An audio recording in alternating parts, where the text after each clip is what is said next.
સુરત શહેરના લાલગેટ પોલીસ સ્ટેશનમાં ચોંકાવનારી ફરિયાદ નોંધાઈ છે। રામપુરા વિસ્તારમાં રહેતા એક પરિણીત યુવકે એક હિન્દુ એનઆરઆઈ મહિલાને પ્રેમજાળમાં ફસાવી તેનું ધર્મ પરિવર્તન કરાવ્યું હોવાનો આરોપ લાગ્યો છે। આ ઉપરાંત યુવકે મહિલાને બ્લેકમેલ કરી કરોડો રૂપિયાની મિલકત અને રોકડ હડપ કરી લીધાનો પણ ગંભીર આક્ષેપ કરવામાં આવ્યો છે। મહિલાના ભાઈએ લાલગેટ પોલીસ સ્ટેશનમાં આપેલ ફરિયાદ અનુસાર એઝાઝ સલીમ પટેલ નામનો યુવક પરિણીત હોવા છતાં તેણે એનઆરઆઈ મહિલા સાથે પ્રેમ સંબંધ બાંધ્યો। વિશ્વાસમાં લીધા બાદ તે મહિલાને સાઉદી અરેબિયા લઈ ગયો, જ્યાં તેણે મહિલાનો ધર્મ બદલી નાખ્યો હોવાનો આક્ષેપ કરવામાં આવ્યો છે। ફરિયાદમાં વધુમાં જણાવ્યું કે ધર્મ પરિવર્તન બાદ આરોપીએ મહિલાને બ્લેકમેલ કરવાનું શરૂ કર્યું। તેણે મહિલા પાસેથી 18 તોલા સોનાના દાગીના, હૈદરાબાદમાં આવેલ 50 લાખ રૂપિયાનો ફ્લેટ અને રૂપિયા 60 લાખની રોકડ રકમ પડાવી લીધાનો ગંભીર આરોપ લાગ્યો છે। પીડિત મહિલાના ભાઈએ આ તમામ બાબતોની વિગતવાર ફરિયાદ લાલગેટ પોલીસમાં આપતા પોલીસે તાત્કાલિક કાર્યવાહી કરી એઝાઝ સલીમ પટેલ વિરુદ્ધ ખંડણી સહિતની વિવિધ ગંભીર કલમ હેઠળ ગુનો નોંધી તેની ધરપકડ કરી છે। આ બનાવથી લાલગેટ વિસ્તારમાં ભારે ચકચાર મચી ગઈ છે।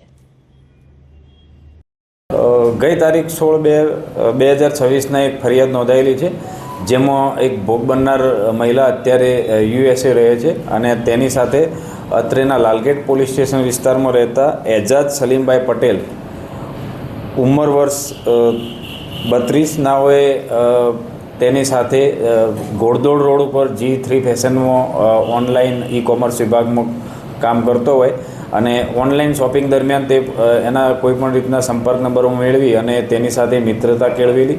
ત્યારબાદ તેઓ હૈદરાબાદ મુકામે મુલાકાત થયેલી અને એના પછી સાઉદી અરેબિયા ખાતે બંને જણા એકબીજાને મળેલા અને ત્યાં આ હાલના આરોપીએ એ સ્ત્રી સાથે મિત્રતા કેળવી અને તેની સાથે ઓનલાઈન મેરેજ કરેલા અને એને ઇસ્લામ ધર્મ પણ અંગીકાર કરેલો।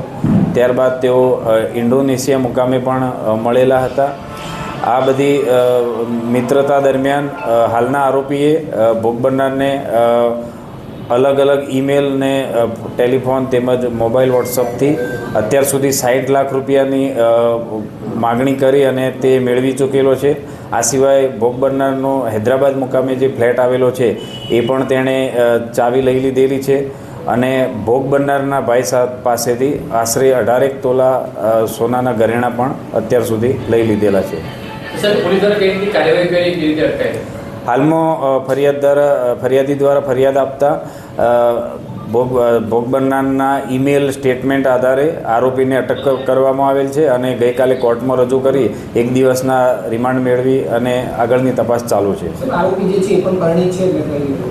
હા, તપાસ દરમિયાન હાલનો આરોપી પણ પોતે અગાઉ પોતાની પ્રથમ પત્ની સાથે લગ્ન કરેલા હતા અને હાલ તેની સાથે રહે છે। ધર્મ પરિવર્તન કરાયું હતું, કઈ રીતના ધર્મ પરિવર્તન કરાયું હતું?